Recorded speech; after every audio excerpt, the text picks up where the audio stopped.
Facturer du conseil au prix fort, c'est toujours possible, mais à condition de faire la preuve de la valeur. Car la courbe d'expérience fonctionne aussi en matière d'achat de conseil. Et les entreprises se comportent désormais en clients exigeants et avisés. Référencement et mise en concurrence quasi systématique, intervention des services achats, etc., etc.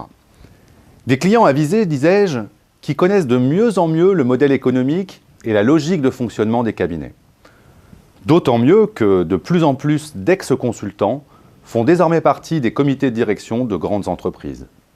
Quelques exemples, 3 ex-McKinsey ont été récemment nommés à la direction de la stratégie du Crédit Agricole et de Sanofi Aventis, ainsi qu'à la direction financière de BNP Paribas. Dans ces conditions, difficile de faire de place acquise une rente de situation.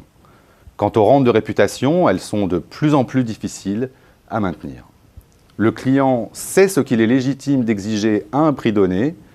C'est d'autant plus vrai que la demande des entreprises tend à se polariser autour de 2 grands types de prestations, avec d'un côté des prestations personnalisées et à forte valeur ajoutée, pour lesquelles les clients sont prêts à mettre le prix, ce qui n'évitera naturellement pas la phase de négociation tarifaire, et de l'autre des prestations standardisées, achetées comme des commodités.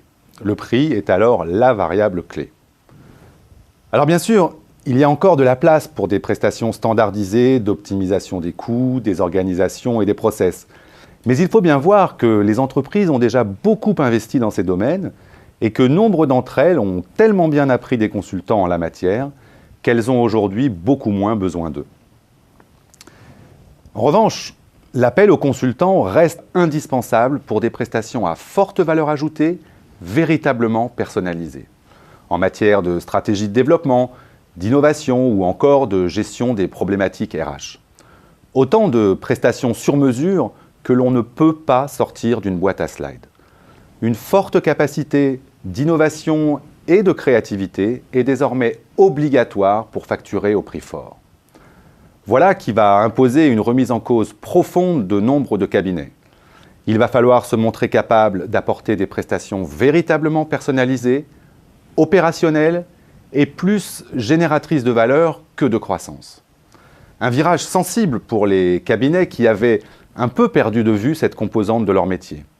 Avec un impact en matière de spécialisation, car comment prétendre faire du sur-mesure sans être spécialisé ? En matière de diversification des profils des consultants, afin d'éviter ce que Madame Céline Lacourcelle appelait il y a plusieurs années déjà le syndrome du clone. En matière de R&D, de gestion durable de la relation client, de professionnalisation des fonctions support au sein des cabinets, mais aussi en matière de clarté du positionnement et de la promesse de valeur. Alors oui, il est toujours possible de vendre des prestations de conseil au prix fort, mais à condition d'y mettre vraiment les moyens.